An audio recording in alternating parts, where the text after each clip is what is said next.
Hey, how's it going, everyone?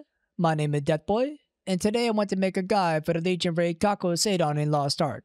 I know there's plenty of guides out there on YouTube, however, I want to make my own guide because it's been highly requested. There's been a few changes back in May of 2023, and another recent change in October of 2023 regarding the vertical progression of the raid. So I will try my best to go over all the changes, and I hope the guide is easy to understand. If you enjoyed the video, please be sure to give a like, comment, or subscribe to my YouTube channel. Without further ado, let's go ahead and jump into the video. Kakul Saydon can be entered at item level 1475, and there's only one difficulty, which is normal mode. This will be a 3-part video series, with this video covering Gate 2. Kakul Saydon gives materials, which is required to get the level 2 set bonus.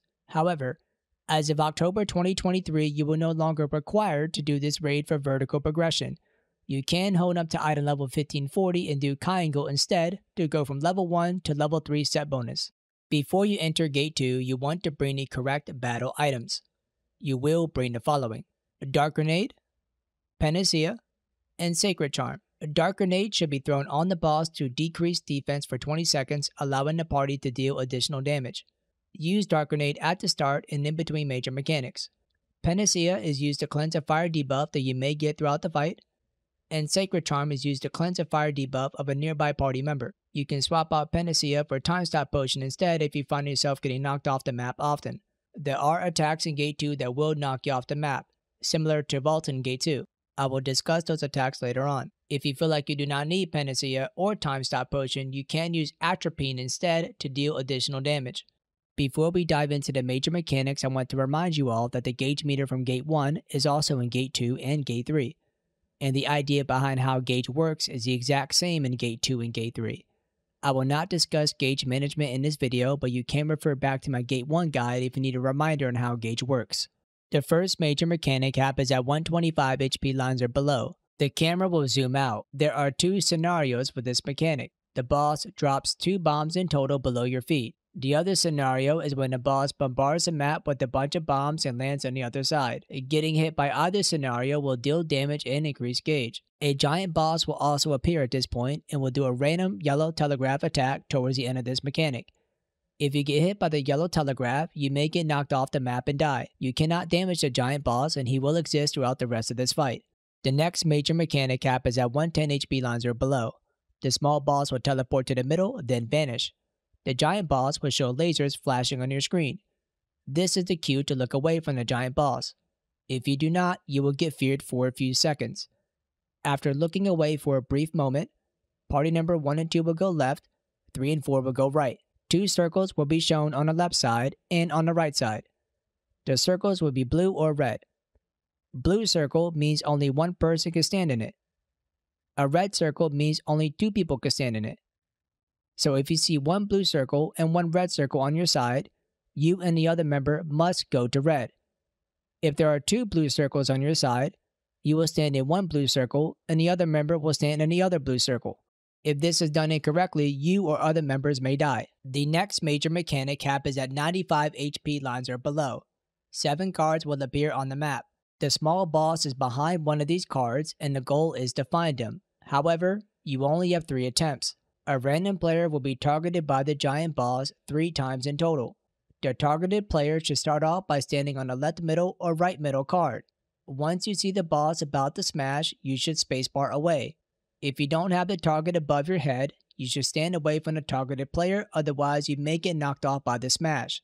The smash from the giant boss is enough to flip 3 cards in total if standing on the left middle or right middle card. You need to pay attention once the cards are flipped and see if any cards are showing a clown. If so, that is where the small boss is located and is where the next targeted player should stand so that the card is flipped over entirely. The small boss would then be staggered for a few seconds. If you decided to bring Atropine, this will be the time to use it since you have quite a few seconds to deal damage to the boss. If the first target stood on the left middle or right middle card and none of the cards showed a clown, go to the opposite side. If no clown is shown on the left or right side, that means it must be in the middle. If you fail to find the boss after 3 attempts, it will be a raid wipe. The next major mechanic happens at 80 HP lines or below. The boss will teleport everyone to a different room. You will see a timer on the top left. 1 member should break the object in the middle. The member breaking the object will see the entire map. Everyone else will be zoomed in. The goal of this mechanic is for anyone who did not break to kill 3 mobs of the same color then leave the maze. The member who broke the object needs to stand at one of the 4 corners in the middle. If the member breaking moves outside the middle, that member will no longer have view of the entire map and will need to go back to the middle to gain view of the map again. The member breaking needs to call out the clock position of each mob. As an example, typing D4 means a diamond mob is at 4 o'clock. This is the best way to call it out. You can also ping if a member is close by a mob or gate. Killing a mob will give the member a buff. Sato clones will spawn from top, bottom, left, or right side of the map. This will be noted by a red telegraph that will quickly go away. Getting hit by these clones will reset the buff, and the member will have to start over and kill 3 mobs again. Take your time and do not get hit by the clones. Once a member kills 3 mobs, the member will have an aura surrounding their character. The member needs to wait until gates spawn or wait for a callout on where the gate is located. The gates will always spawn at 1 minute and 30 seconds. If any member dies before this mechanic occurs, dies during this mechanic, or if any player does not kill 3 mobs and get to their gate before the timer hits 0, it will be a raid wipe. The next major mechanic happens at 55 HP lines or below. The boss will teleport to the middle and you will see 2 stars surrounding the boss. The direction these stars are moving in indicates what direction each member needs to go to. After the stars rotate 3 times, the Velganos attack will occur. The safe spot will always be behind the boss for each rotation. In this clip, the star went left, right, then left. I even typed it in chat as LRL to let everyone know. If you go in the wrong direction and get hit by this attack, you will gain a lot of gauge and take damage.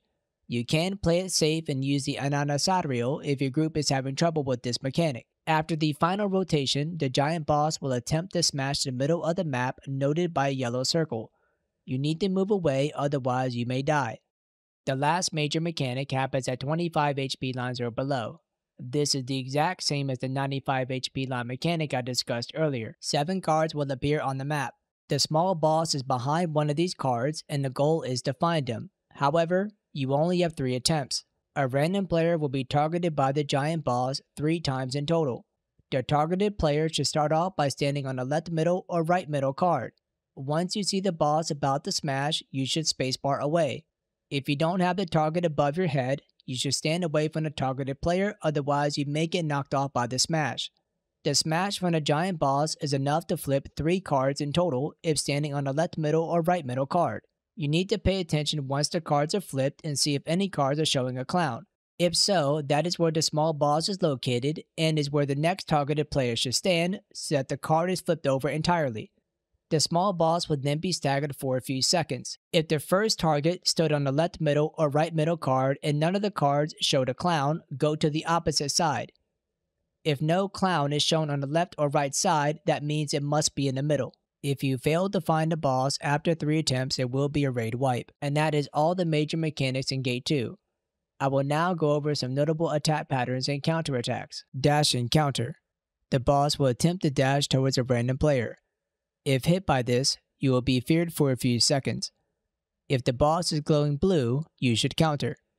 If the boss does not hit anyone during the first dash, the boss will try to target that same player and dash again. If you are not confident with counters in this gate, I advise moving away from the boss. Spinning counter. The boss will target a random player and spin while also throwing fire bombs in random directions. This fire will linger on the ground for a brief moment. If the boss is glowing blue, someone should counter. The damage of this attack has been nerfed as of May 2023 but still does a decent amount. Bird attack. The giant boss will spawn a bunch of birds noted by a red telegraph. They will fly to the outside, then come flying back in after a brief moment. If you get hit by this, you will be knocked down for a few seconds. Throwing bombs. The boss will target a random player and throw 3 bombs in total. If you are the target of this attack, move away so that members do not get hit. Wind attack. The giant boss will attempt to knock players off the map by blowing in the direction of the yellow telegraph. Move outside the yellow telegraph to avoid getting knocked off. You can use a push immune skill, Awakening, or a time stop potion to avoid getting knocked off if your spacebar is on cooldown. Triple Smash. The giant boss will attempt to knock players off the map by smashing 3 times in total. Try your best to dodge the yellow circles to avoid getting knocked off. You can use a push immune skill, Awakening, or a time stop potion to avoid getting knocked off if your spacebar is on cooldown. Flame Attack. The giant boss will attempt to knock players off the map by breathing fire. This will be noted by a yellow telegraph. Stand close to the boss or move away to avoid getting knocked off. You can use a push immune skill, Awakening, or a time stop potion to avoid getting knocked off if your spacebar is on cooldown. Double Smash. The giant boss will attempt to knock players off the map by smashing 2 times in total. Try your best to dodge the yellow circles to avoid getting knocked off. You can use a push immune skill, Awakening, or a time stop potion to avoid getting knocked off if your spacebar is on cooldown. 5 Bombs. The small boss will target a random player and throw a single fire bomb at the player's location. Then he will shoot out 3 fire bombs somewhat spread apart. Then the final bomb will be at the boss's location while he jumps back. Move away to avoid damage. Grab and Smash. If you stand near the giant boss, he may sometimes attempt to grab any player near him. Move away to avoid getting grabbed. If you do get grabbed, he will smash you multiple times with his hammer then throw you on the ground. The tell for this attack is when he reaches out his arm. Outside to inside Trumpet. The small boss will use his trumpet to spawn an AoE going from the outside then closing on the inside. Stand close to the boss to avoid damage and pushback. Sometimes he may follow up with another attack where he will use his trumpet to blow in 4 directions, starting in front of him. 3 Fire Bombs. The small boss will target a random player and throw 3 fire bombs at the player's location. Guide these fire bombs away from other players towards the edge would be ideal. Laser Attack. The small boss will teleport away and appear in a random location. He will then target a random player and charge up his laser. If you are hit by this laser, you will continue to get knocked back. And that will conclude my guide for Kakul Saydon Gate 2. I did not include all the attack patterns in this guide, only the ones I thought were important. I will leave a link in the description below that includes additional attack patterns that I did not cover. If you enjoyed this video, please consider giving it a like or subscribe to my YouTube channel if you want to see more guides like this one. I will try to knock out Gate 3 as soon as I can. If you want to see me live, check out my Twitch channel at twitch.tv/deathboy523. I live stream nearly every day and teach raids to viewers or Discord members. Just keep in mind that if you want me to teach you, you must be playing on NA East. With all that being said, I hope you have a wonderful time raiding a Lost Ark. Peace.